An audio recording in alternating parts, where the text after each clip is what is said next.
O Evangelho segundo o Espiritismo, capítulo 5, Bem-aventurados os aflitos. A desgraça real. Toda a gente fala da desgraça, toda a gente já a sentiu e julga conhecer do caráter múltiplo. Venho eu dizer-vos que quase toda a gente se engana e que a desgraça real não é absolutamente o que os homens, isto é, os desgraçados, o supõem. Eles a veem na miséria, no fogão sem lume, no credor que ameaça, no berço de que o anjo sorridente desapareceu, nas lágrimas, no féretro que se acompanha de cabeça descoberta e com o coração despedaçado, na angústia da traição, na desnudação do orgulho que desejar envolver-se em púrpura e mal oculta sua nudez sob os andrajos da vaidade. A tudo isso e a muitas coisas mais se dá o nome de desgraça, na linguagem humana. Sim, é desgraça para os que só veem o presente. A verdadeira desgraça, porém, está nas consequências de um fato, mais do que no próprio fato. Dizei-me se um acontecimento, considerado ditoso na ocasião, mas que acarreta consequências funestas, não é realmente mais desgraçado do que o outro, que a princípio causa viva contrariedade e acaba produzindo o bem. Dizei-me se a tempestade que vos arranca as árvores, mas que saneia o ar, dissipando os miasmas insalubres que causariam a morte, não é antes uma felicidade do que uma infelicidade. Para julgarmos de qualquer coisa, precisamos ver-lhe as consequências. Assim, para bem apreciarmos o que, em realidade, é ditoso ou inditoso para o homem, precisamos transportar-nos para além desta vida, porque é lá que as consequências se fazem sentir. Ora, tudo que se chama infelicidade, segundo as acanhadas vistas humanas, cessa com a vida corporal e encontra a sua compensação na vida futura. Vou revelar-vos a infelicidade sob uma nova forma, sob a forma bela e florida que acolheis e desejais com todas as veras de vossas almas iludidas. A infelicidade é a alegria, é o prazer, é o tumulto, é a vã agitação, é a satisfação louca da vaidade, que fazem calar a consciência, que comprimem a ação do pensamento, que atordoam o homem com relação ao seu futuro. A infelicidade é o ópio do esquecimento que ardentemente procurais conseguir.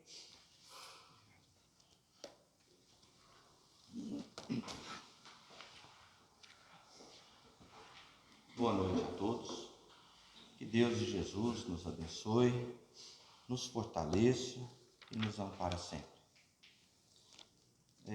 Nós vamos hoje juntar a leitura, que está aqui, um pedaço dela aqui no quadro, que está no livro Agenda Cristã, que é o item 27, Experiências Difíceis, pelo Espírito de André Luiz, e nós vamos fazer uma analogia, nós vamos tentar juntar com o que foi lido aqui do Evangelho, para a gente poder se esclarecer um pouquinho mais.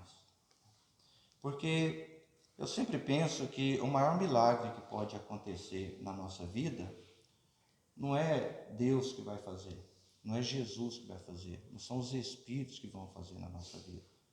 O maior milagre que pode acontecer na nossa vida é feito por nós mesmos.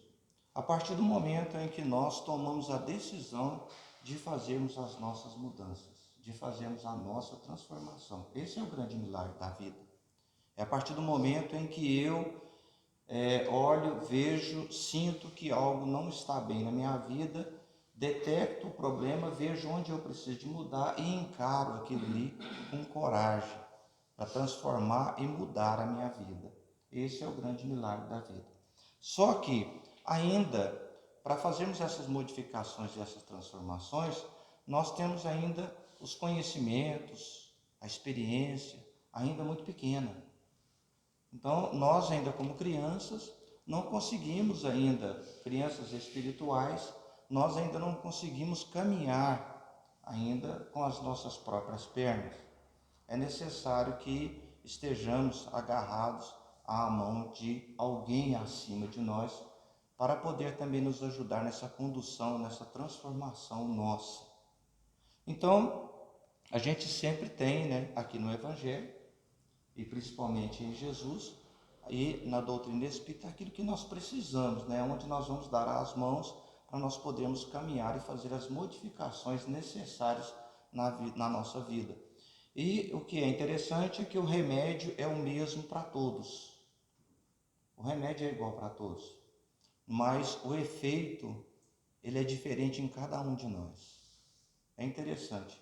Jesus é o mesmo para todos nós, mas o efeito dele em nós vai depender de uma série de circunstâncias, as quais vai fazer com que a gente perceba isso ou aquilo e tenhamos a coragem de fazer a mudança dentro de nós, do nosso pensamento, do nosso jeito de ser.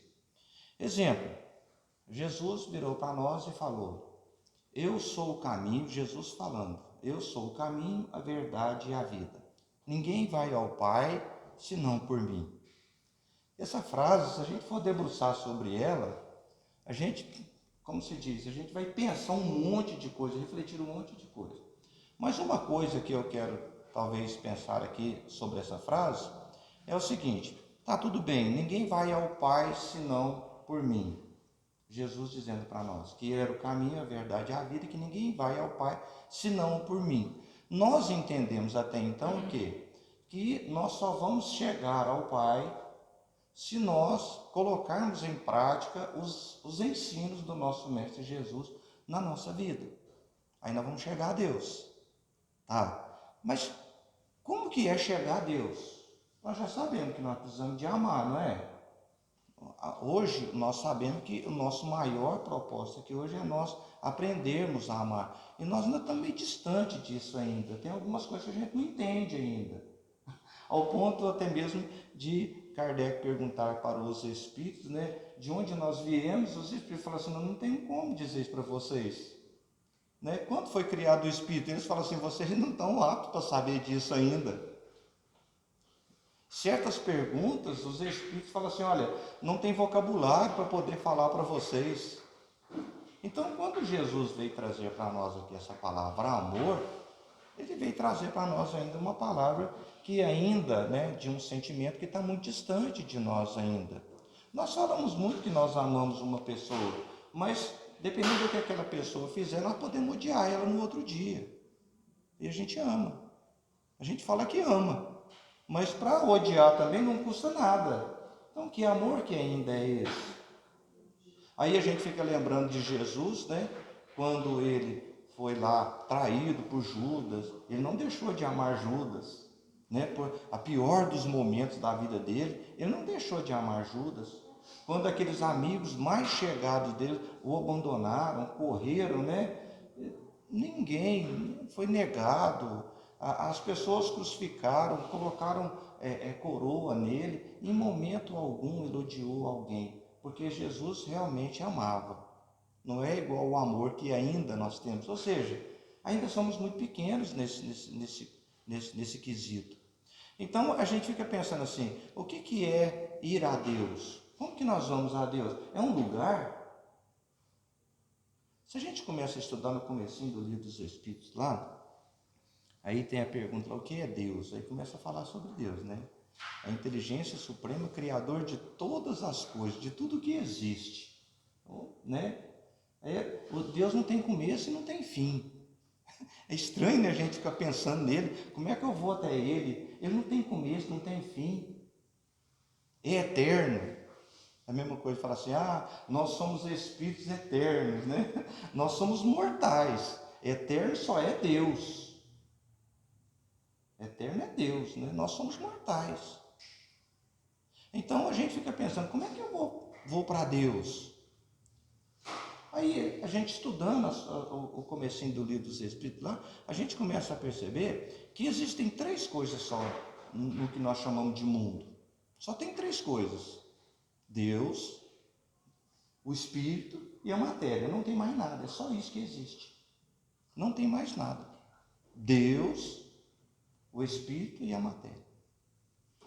Aí Deus para fazer em nós, Deus para poder agir em nós, Deus para poder estar em nós, existe ali, né, fluidos, existem substâncias, existe uma inteligência que é o que Deus utiliza para poder estar em contato conosco. A gente pode chamar de força cósmica, nós chamamos de inteligência suprema, mas ele existe ali, né? Algo de inteligente que faz com que tudo se forma, com que essa matéria se junta, que forma isso, que forma aquilo todo lá, e que nós, espíritos que estamos aqui, podemos nos comunicar com esse corpo, que nós podemos nos comunicar. Então, quer dizer, mas e aonde se encontra Deus? Como que a gente vai fazer para chegar em Deus? Como que a gente vai fazer para chegar em Deus? Com as promessas de Jesus, com os Espíritos, né, que foram aqueles que estiveram aqui, viveram aqui, passaram para o plano espiritual, mandaram para nós mensagem falando assim, é assim, é assado. Aí então a gente começa a entender melhor um pouquinho. Deus está em todo lugar. A inteligência suprema está em nós.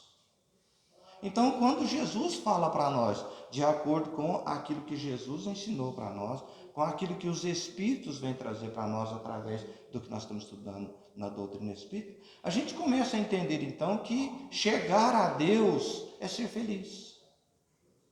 Chegar a Deus é ser feliz.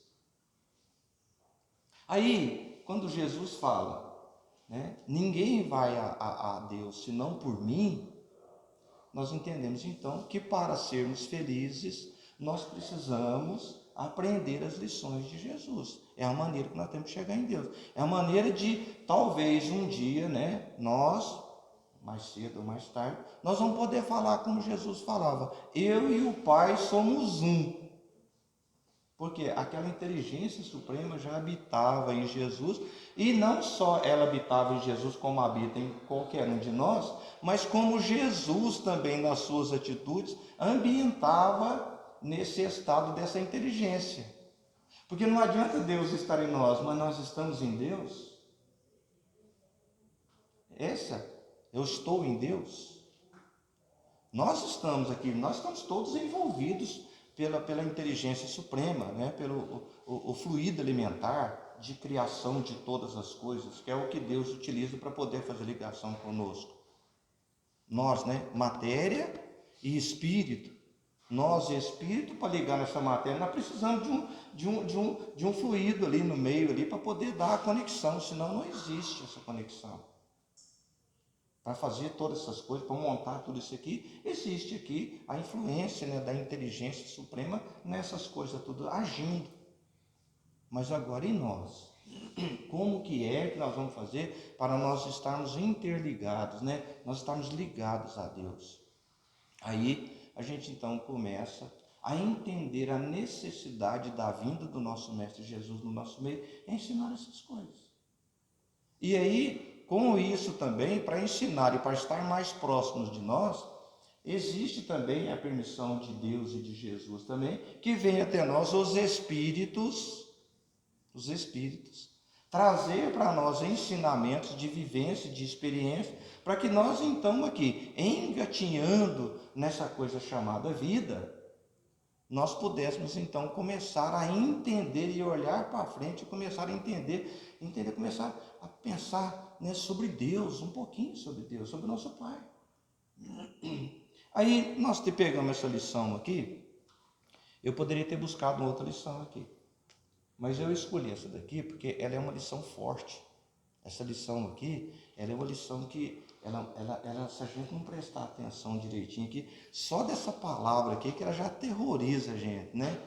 A gente falar desgraça é ruim, a gente falar essa palavra é ruim, né? A infelicidade real, né? A gente pega aqui a desgraça real, a verdadeira, isso aqui já é uma coisa que arrepia da gente falar, né? Então, veja bem, os Espíritos vêm falar para nós, olha, o que realmente é desgraça na vida da gente? É aquilo que hoje está bom, mas que vai levar a gente para algo ruim? Ou aquele que hoje está ruim que vai levar a gente para algo bom? Vou ler um pedacinho aqui, porque, olha só, Nós achamos que desgraça, o que é? A desgraça é quando vem uma chuva de pedra e quebra o telhado da gente tudo, quebra vidro, amassa carro, né? Estraga as plantas da gente, não é? Nossa, aconteceu uma desgraça lá em casa, quebrou meus vidros tudo, quebrou minhas telhas, furou minhas telhas. Aconteceu agora por último aqui, né? Não só aqui, mas pior ainda, desgraça maior foi em Sacramento, ainda que piorou tudo por lá. A gente fica pensando assim, é uma desgraça. A gente muitas vezes, né, pensa, a gente olha, agora mesmo a gente estava vindo para cá, eu estava vindo, mostrei para a Elaine, um cara dentro de uma caçamba de lixo, mexendo no lixo. E eu falei assim, olha, é ruim a gente olhar, porque ele é uma pessoa igual nós, um ser humano, revirando lixo para ver se encontra talvez uma comida ou qualquer coisa para ele. Quer dizer, é muito triste ainda. É muito triste uma coisa dessa. Da mesma forma também, né, em que a gente vai falar que desgraça é quando a gente vê uma pessoa doente, isso aqui é uma desgraça. Para nós hoje é uma desgraça. E interessante, o que é que nós fazemos hoje na vida para buscar a nossa felicidade? É claro, ninguém aqui quer passar fome. Ninguém aqui quer revirar lixo para ver se encontra. Ninguém aqui quer estar doente. Então, o que é que nós fazemos? Nós então colocamos na nossa vida, né, uma busca da nossa felicidade em coisas ainda desconhecidas para nós, que de momento talvez até traz para nós algo de bom, de conforto, de alegria, de sorriso, de felicidade. Mas os Espíritos vêm chamar a nossa atenção. Olha, presta atenção no que você está fazendo hoje para você, na consequência que isso pode gerar para você amanhã. Presta atenção. Porque os Espíritos vêm chamar a nossa atenção aqui, dizendo para nós o seguinte, olha, eu vou revelar para vocês a verdadeira infelicidade. Olha só o que os Espíritos colocam aqui. Quer dizer, a gente tem que pensar bastante, porque é a verdadeira infelicidade ainda para nós, espíritos pequenos, infantis. Vou revelar-vos a infelicidade sob uma nova forma, sob a forma bela e florida, que acolheis e desejais com todas as veras de vossas almas iludidas. Nossas almas iludidas, nós somos espíritos ainda iludidos, porque nós ainda não conhecemos ainda. A nossa mudança e a nossa transformação, ele vem de um esforço constante, de dia a dia, minuto a minuto, de coragem, de nós enfrentarmos, né, de nós depararmos o que é que nós sentimos, o que é que nós falamos, o que é que nós temos com aquilo que ensinou, com aquilo que falou Jesus. E peraí, Jesus falou que é isso, eu sinto isso, então peraí, se Jesus é o meu caminho, é a verdade e a vida, eu tenho que mudar logo aquilo que eu estou sentindo, que não é fácil, é uma luta diária, dia a dia, e é martirizada, é de sofrimento. Não é fácil a gente sair de onde a gente está e querer acompanhar Jesus, não é fácil. É uma luta milimétrica. Quando ela é milimétrica, quando tem um movimento para frente, já está bom. Já está bom. Porque é difícil, porque é dolorido dentro de nós, quando nós deixamos de lado algo que já está nos incomodando, mas que nós já estamos habituados àquilo, a fazer aquilo, a ser daquele jeito, para nós começarmos a ser um pouquinho diferente conforme Jesus tem nos ensinado. É difícil, esse passozinho é difícil. Esse passo é complicado. Então, eles vêm falar para nós, a infelicidade é a alegria, é o prazer. Peraí, só um pouquinho. Então quer dizer que eu não posso ter alegria aqui no mundo? Que eu não posso ter prazer? Podemos sim. Nós podemos ter alegria, nós podemos estar aqui no mundo. Ter prazer aqui no mundo, sim. Nós podemos sim. Se nós pegarmos lá no livro Céu e Inferno, a gente vai ver lá que seria, né, uma injustiça ou um defeito de Deus, que eles até falam que Deus não existe defeito, né? Então, por que é que Deus nos colocaria aqui com esses prazeres aqui do mundo? Tem um motivo, nós ainda não sabemos aproveitar.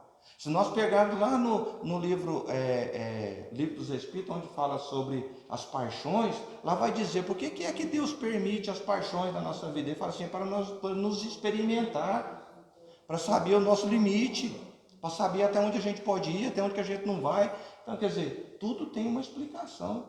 Então, fala assim, mas então, quer dizer, a infelicidade e a alegria é o prazer, é o tumulto, é a agitação, é a satisfação louca da vaidade, que fazem calar a consciência, que comprimem a ação do pensamento, que atordoam o homem com relação ao seu futuro. A infelicidade é o ópio do esquecimento que ardentemente procurais conseguir. É alguma coisa em que a gente busca aqui no mundo, é como se nós quiséssemos fugir, é como se nós buscássemos, né? Como diz um psicólogo chamado Adler, né? Dentro de nós existe um vazio. E o maior problema nosso é que nós ainda não sabemos ainda, né? Ele é psicólogo, ele não é cristão. Nós não sabemos ainda onde buscar preencher esse vazio. Quando eu li o livro, eu entendi que esse vazio só pode ser preenchido em nossa alma através daquilo que Jesus ensinou para nós. O vazio que existe dentro de nós é a lição de Jesus que ainda não está aqui dentro. Por isso que a gente ainda passa por infelicidades. Nós podemos ter o prazer aqui no mundo? Nós podemos ter. Nós podemos, vamos dizer aqui na linguagem comum, nós podemos curtir a nossa vida aqui, nós podemos curtir a nossa vida. Agora eu pergunto a vocês, né? E a mim mesmo, eu ainda estou preparado? Eu já estou preparado para ser rico? Eu já estou preparado para ser uma pessoa famosa? Eu já estou preparado para ser uma autoridade?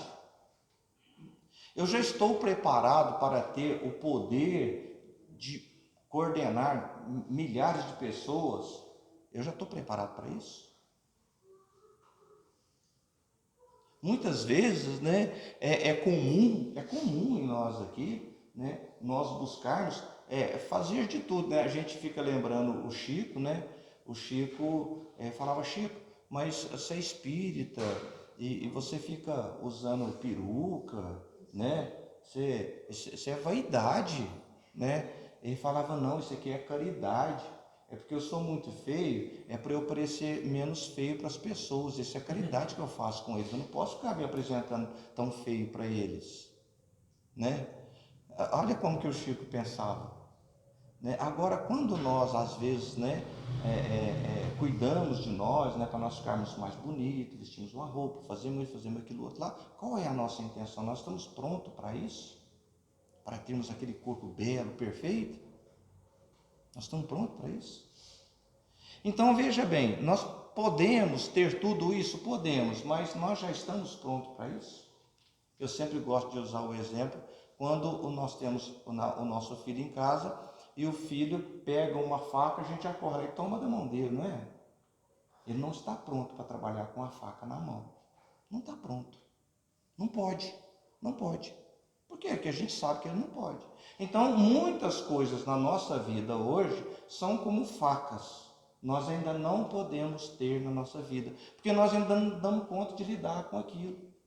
E quem é que pode nos preparar para isso? Somente Jesus. Eu posso ter dinheiro aqui no mundo, mas se eu tiver com a minha consciência, os meus conhecimentos dentro daquilo e a coragem de colocar na prática daquilo que Jesus me ensinou, posso ter o dinheiro que eu quiser aqui no mundo. Mas como eu estou despreparado, a maior prova nossa aqui hoje é ter dinheiro. A maior prova nossa aqui é ter dinheiro. Quantas pessoas enlouquecem, porque é claro e é normal, né, que a nossa beleza dos 16, 17, 20 anos é uma coisa, depois aquilo tudo vai acabando, graças a Deus vai acabando. E muitas pessoas não conseguem aceitar isso. Ou então aproveita daquela beleza que tem e faz outras coisas, levando a consequências piores ainda. As pessoas que às vezes têm autoridade, não sabem aproveitar da autoridade, faz outras coisas a qual podem levar a uma infelicidade amanhã muito maior. Eu poderia ter pegado no Evangelho aquela parte que fala assim, para quem quiser salvar a sua vida, perdê-la. Eu podia ter usado ela aqui também nesse tempo, nessa lição. Quem quiser quem quiser salvar a sua vida, perdê-la. Ou seja, é o ato, é o momento de luta, de sacrifício nosso nesse período agora, para que nós tenhamos algo de melhor amanhã. E o que é que a maioria de nós ainda faz? Nós queremos ter toda a comodidade agora, sem nos preocuparmos com o que ou aonde essa comodidade de hoje vai nos levar amanhã. Como os Espíritos falam para nós aqui. O que é felicidade? É aquilo que hoje está ruim e que amanhã vai transformar-se numa coisa boa, vai levar a algo bom? Ou aquilo que hoje está tudo bom, está tudo bonitinho, está tudo certinho, está tudo alegria, mas pode nos levar a um sofrimento amanhã? O que é felicidade? Porque muitas vezes nós reclamamos, né, da nossa pobreza e a gente fica pensando assim, nossa, mas amanhã eu aprendi a lição, eu sei como viver com isso, como viver com aquilo outro, eu aprendi a ser humilde, eu aprendi a ser assim, ser assado. E às vezes a pessoa que está com o dinheiro hoje, amanhã vai ser uma pessoa orgulhosa, difícil de lidar. Então, é nesse sentido aqui é que entra Jesus na nossa vida. Dar para nós uma luz, dar para nós um caminho. Então, na lição lá do livro, que o Tony escreveu uma parte só aqui, diz o seguinte: experiências difíceis. A beleza física pode provocar tragédias imprevisíveis para a alma, se esta não possui discernimento. Da onde vai vir esse discernimento? Aonde é que a pessoa vai buscar o melhor discernimento para que ela possa viver aqui na vida, tendo um corpo belo, sendo bonito e aproveitando, né, aqueles talentos? É um talento que Deus permitiu que ele tivesse, para poder realizar qualquer coisa em benefício dos outros. O excessivo dinheiro é porta para a indigência, se o detentor da fortuna não consolidou o próprio equilíbrio. Aquele que tem dinheiro, se ele não tiver equilíbrio, ele está buscando o sofrimento para ele amanhã. Então colocou que experiências difíceis são as nossas provas difíceis aqui. E quem é que pode dar para nós? Como exemplo que nós já vimos no Evangelho, né, vários exemplos de Jesus nos instruindo como é que nós devemos viver aqui na vida, e os Espíritos trazendo para nós aqui, olha, você pode ter tudo o que você quiser aqui, você pode ter o dinheiro que você quiser, desde que aquele pouquinho que está sobrando, ajuda quem necessita. Utilidade da fortuna, a gente pode olhar lá, né, no Evangelho, tem a utilidade da fortuna. Aonde a gente vai aprender isso? É com Jesus. Continuando, demasiado conforto é desvantagem, se a criatura não aprendeu a arte de desprender-te. É ter conforto demais, né? A gente tem muito conforto, a gente fica pensando, vamos imaginar, sem querer condenar ninguém, porque a gente estaria condenando a gente mesmo. Quantas vezes, por conforto, por comodidade nossa, nós deixamos de realizar a caridade ou a prática do bem, porque nós pensamos assim, não, deixa eu ficar quieto aqui. Aconteceu com Pilatos. Ele podia ter libertado Jesus, não foi? Ele falou, não vou mexer com esse negócio não. Esse povo que resolve isso aí, eu vou ficar aqui na minha, aqui, não quero saber disso não. Para que eu vou mexer com isso? Estou no meu conforto aqui, comendo minhas coisinhas, tenho o meu reino aqui, tem tudo, meus escravos. Para que é que eu vou mexer com isso? Considerável autoridade estraga a alegria de viver, se a mente ainda não cultiva o senso de proporções. Aqui está falando da autoridade. A pessoa tem autoridade. Se ela não souber, né, ter um controle daquilo que ela vai fazer, pode subir da sua cabeça aquele senso de autoridade e ele achar que ele pode tudo, buscando amanhã para ele aquilo que nós podemos chamar de infelicidade, de desgraça. Grande carga de responsabilidade extermina a existência daquele que ainda não ultrapassou a compreensão comum. A grande carga de responsabilidade. Ter responsabilidade sobre os outros. Ter responsabilidade sobre os outros. Como que é que nós podemos agir?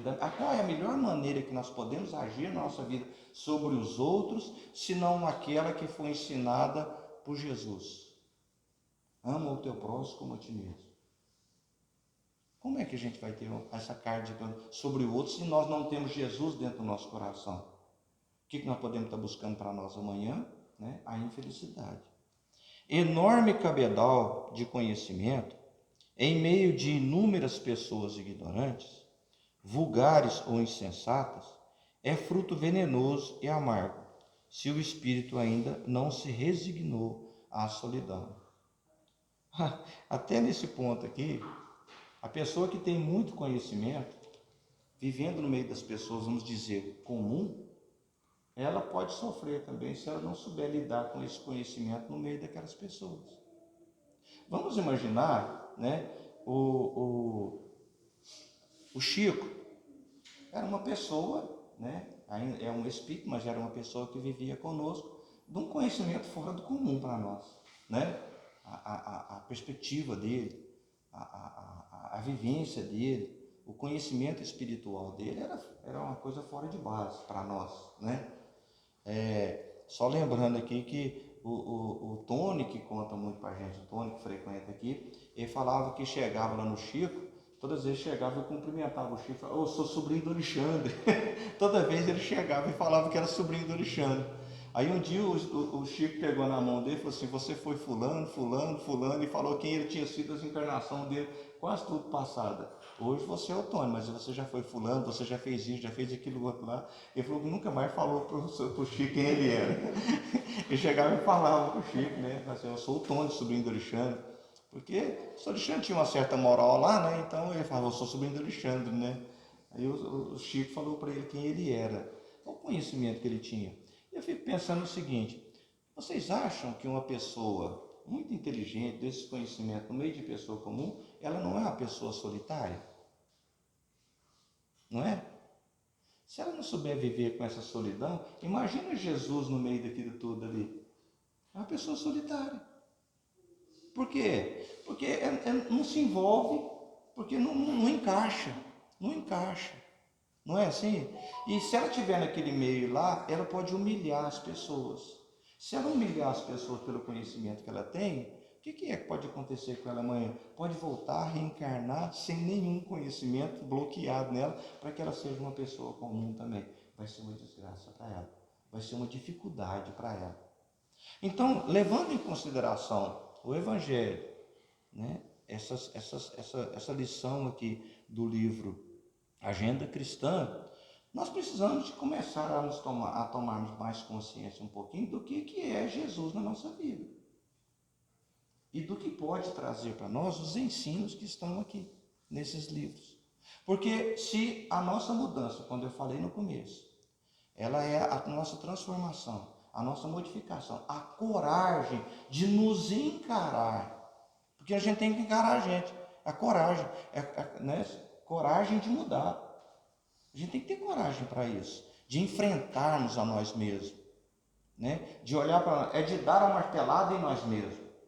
Dar a martelada nos outros, tudo bem, né? Mas de dar a martelada em nós mesmos, nós precisamos de ter coragem para isso. E é isso que vai fazer as nossas modificações. E na maioria das vezes, viver da forma com que Jesus nos pediu, nos ensina, e os Espíritos vêm trazer para nós como lição, viver dessa forma no mundo aqui hoje, vai ser como se nós estivéssemos vivendo uma infelicidade. Quero nem falar a outra palavra. Só que, como Jesus nos prometeu, nós teremos uma felicidade amanhã, se nós conseguirmos viver essa infelicidade hoje. Que nós não caiamos na ilusão de sair vivendo hoje o que chama um mundo de felicidade, para que nós não venhamos a sofrer amanhã no nosso futuro. Que Deus e Jesus nos abençoe a todos nós, que Ele nos ilumina, nos fortaleça e nos ampare.